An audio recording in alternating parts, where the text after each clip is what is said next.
Hey guys, for this edition of This Is How to Brew It, we have a really special tea from Wooey Mountain. It's called horse meat. Now, don't worry, it's vegan. There's no real horse meat in the tea. It just comes from Horsehead Peak on this very specific Wooey Mountain range in Fujian province. This tea really special and really high end. It's why we only get a little bit this month. And typically we would rinse these teas, right? However, this tea's so good, you wouldn't even want to rinse it. Because the other thing is you only get so many steeps. You know, these teas are quite delicate. They're known for their fragrance, they're known for their aroma, not known for their stamina. And so, because they're grown at such high elevations, because they're so rare and hard to come by, so delicate in nature, typically I would throw this first rinse off. Not today. We're gonna drink it. Okay, and so check out that color. Nice caramel malt. The aroma on the liqueur is so nice. There's this spice to it. I don't want to say cinnamon, but it's warming. It's gingery. It's vegetal. It's alive. It has kind of a redness to it. If red could have a smell, right? Distinct from green, right? Green has a smell, um, but I'm picking up red. At any rate, let's go ahead and try it.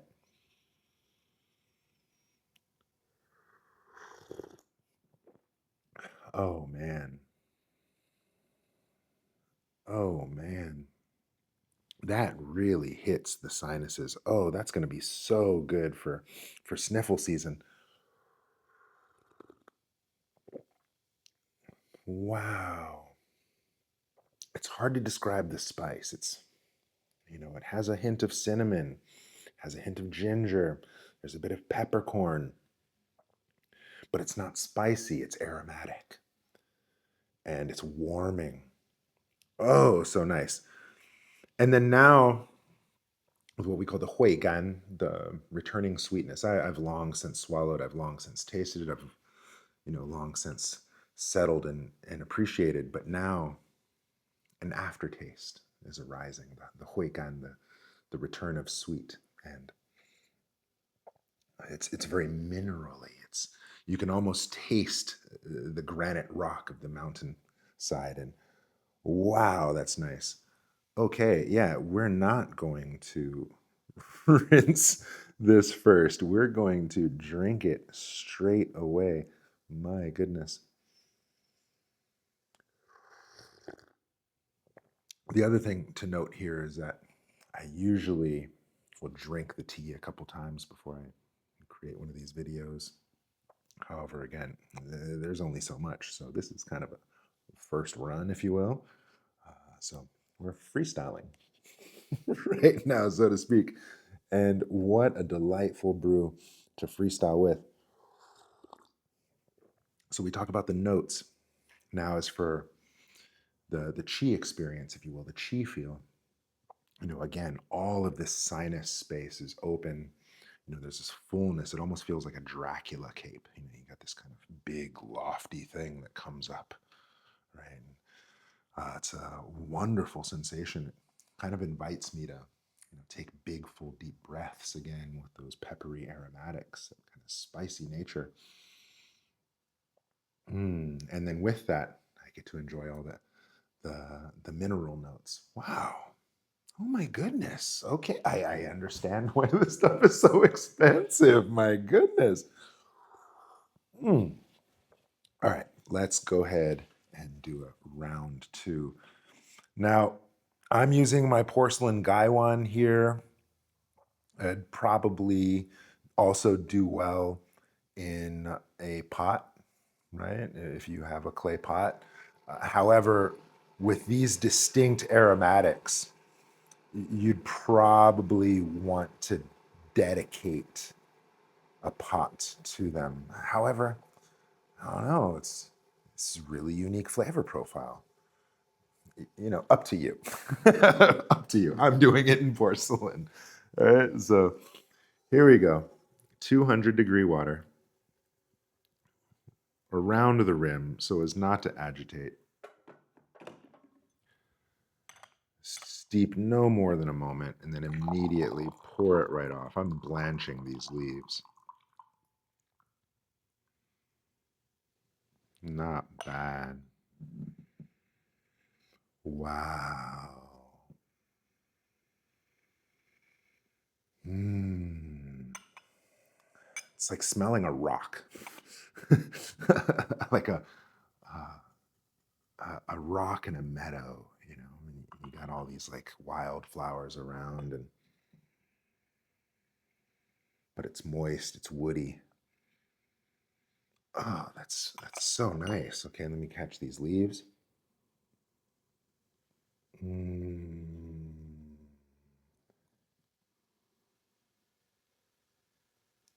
Wow, that almost, can I say like cream of wheat? You know, it has like there's a density to the smell. We often talk about how in Taoism there's the immortals. They drink the morning dew and they eat the mist, you know, and it seems, you know, far-fetched, but, you know, when a fragrance like this has such a rich substance, it's like, wow. You can like chew your smell and swallow it. My goodness. Oh, it's so good. Okay. Wow, golden amber. What a lovely hue. Let's go ahead and try. No cream, no sugar, just straight as it is.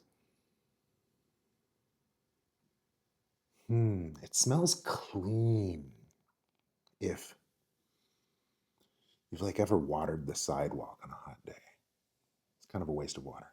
You know, don't do it here in California. But if you've ever smelt a wet sidewalk on a hot day, and so it's like you can smell the water evaporate, and you can taste the stone, the floor, the ground. Rich minerality for sure. However, that first rinse had something that now this has muted. And so I get it. You're not going to have stamina on these teas. And, you know, whereas sometimes we get these varieties that will boast in 10, 20, 30 steeps, right? And we really love those.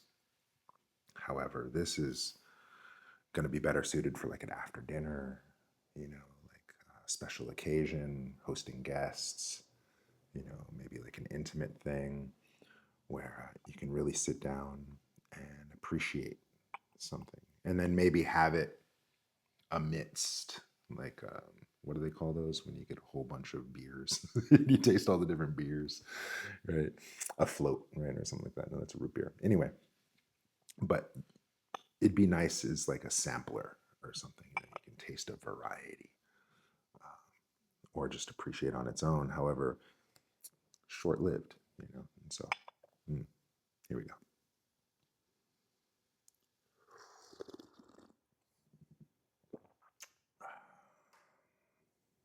Mm. The other thing I will say is that chi feel, all upper jaw, you know, like collarbone and above. Warms the chest, warms the heart as I feel the fluid go down. You know, I feel the warmth descend. But in terms of chi experience, you know, it's like sternum, collarbone, and above. It's an ascending T, and so you know, doesn't have the anchoring of poor or like an aged dark tea would have. Hmm. Let's go ahead and push the limits here. I'm gonna see if I can bring this up to boil now, right? And see if I can push these parameters a little bit, play with the range. and see if she can handle the heat, if you will. That nose, still really nice. This horse meat tea, we're kind of warming up for a fire horse moon. I get that a lot of people are anxious for this year coming up. It's a good time to just be grateful. My teacher would say, if you only have one prayer, let it be gratitude. Let it be gratitude. Okay, so here we are, up to temp. This would be the last brew. In the conversation of pushing the limits, I'll even let this steep a little longer. So we have angry boiling water, more than a blanch. Ooh, bubble, bubble. More than a blanch. I'm actually going to let this sit a little bit. I'm even going to give it some agitation. And we'll see if that makes it bitter. Right? Very, very possible. It could now be a little more astringent. Look at that. Darker. Right? Okay. And so remember those notes talked about how they were kind of starting to mute and fade away. And we can pull them out again with some hot water and a long steep. Or maybe we ruined it. Let's find out. The nose is nice.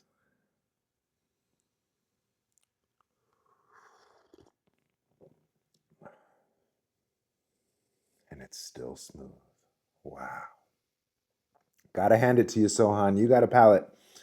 You and your team over there at West China Tea really know what they're doing over there. Thank you so much. We kind of month to month. There's a gentleman, Jamie, and I. We get to pick these teas for you guys every month, and I'm really, really impressed with the selection. You guys have a really lovely top shelf, and thank you so much for giving our community access to your top shelf through these tea clubs. Okay, so let's continue.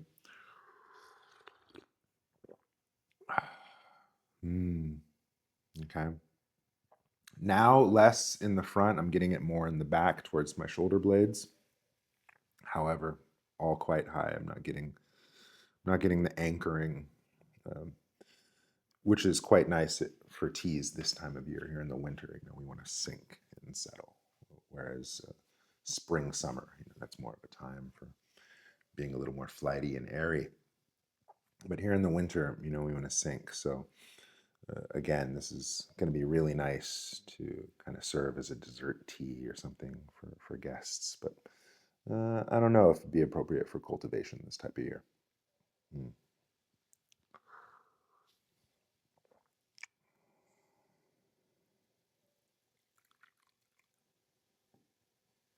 All right, last cup and pour some off to my son, off to my daughter.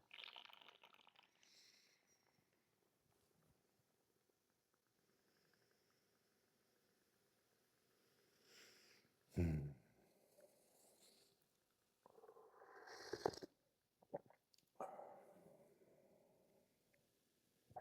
Mm.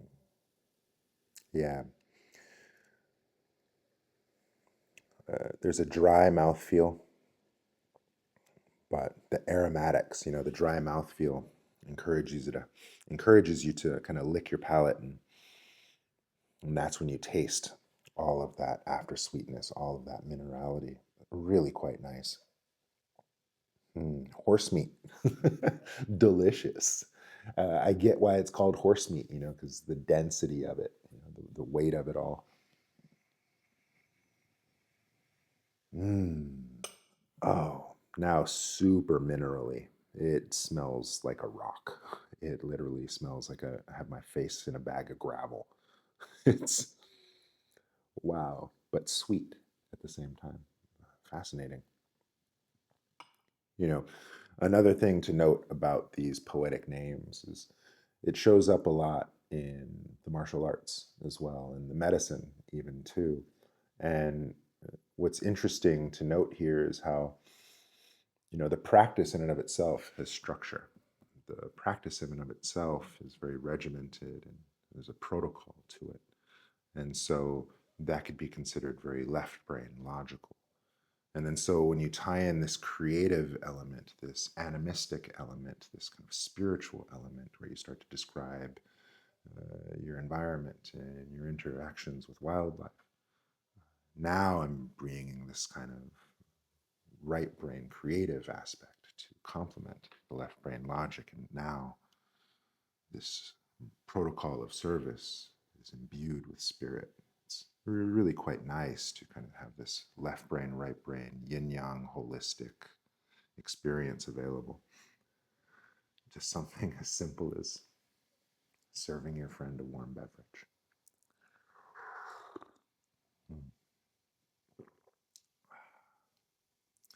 You get all this in Tea Club.